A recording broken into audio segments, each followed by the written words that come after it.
Doctor सुशील Gupta, doctor सुशील Gupta, doctor सुशील गुप्ता।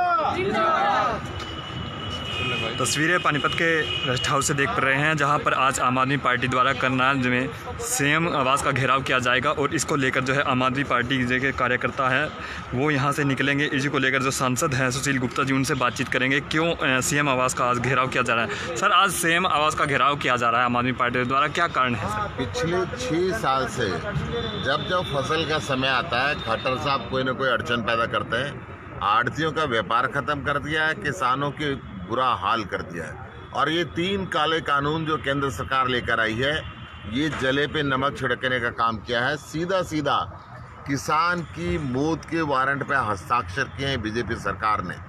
अपने अडानी और अंबानी जैसे पारिवारिक मित्र जो इनके हैं, उनके यहाँ पे किसान की फसल को गिरवी रखने के लिए रास्ता खोल दिया है। एमएसपी खत्म करने का ये षड्यंत्र है। और जो अनलिमिटेड भंडारण की व्यवस्था जो दूसरे एक्ट में दी है, उसके सिस्टम से जो आम उपभोक्ता है उसका बड़ा भारी असर पड़ने वाला है। आज किसान को ये बात दिख रही है, परंतु किसान के साथ साथ जब फसल का समय आएगा औने पौने भाव पे फसल खरीदेंगे, अपने भंडारण में स्टोर करेंगे।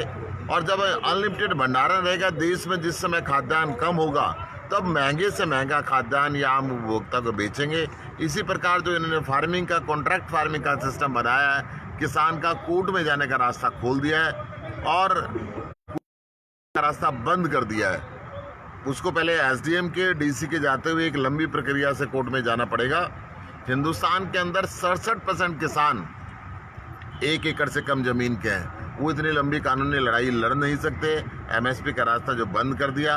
आज भारतीय जनता पार्टी के प्रधानमंत्री, इनके सूबों के मुख्यमंत्री, कृषि मंत्री सभी ये कह रहे हैं, खट्टर साहब कह रहे हैं कि एमएसपी मिलेगी, परंतु कानून की किताब में लिखने के लिए कोई तैयार नहीं है एमएसपी मिलेगी। आम आदमी पार्टी आज किसानों के हक में आई है, किस तरह से समर्थन किया था? आम आदमी पार्टी किसानों की लड़ाई शुरू से लड़ती रही है, सड़क से लेकर संसद तक लड़ी है। आज खट्टर साहब का घेराव कर रहे हैं, उनका इस्तीफा मांगेंगे।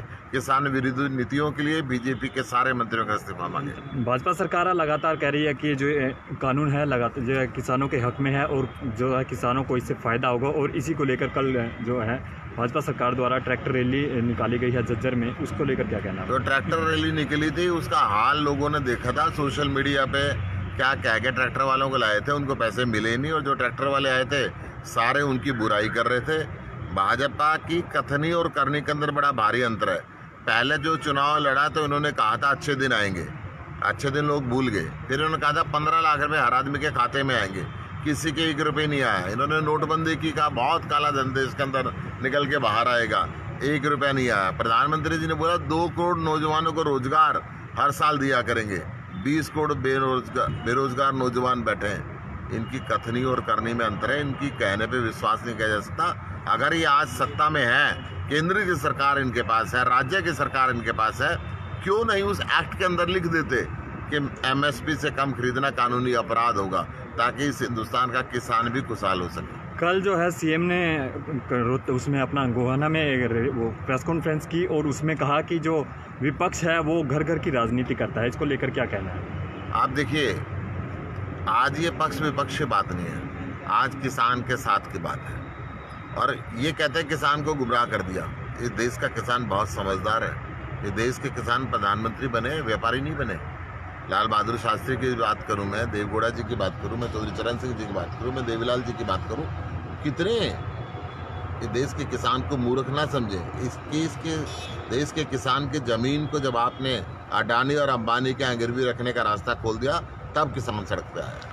तो ये थे आम आदमी पार्टी से सांसद सुशील गुप्ता जी। और देख सकते हैं कि आज सीएम आवास का घेराव आम आदमी पार्टी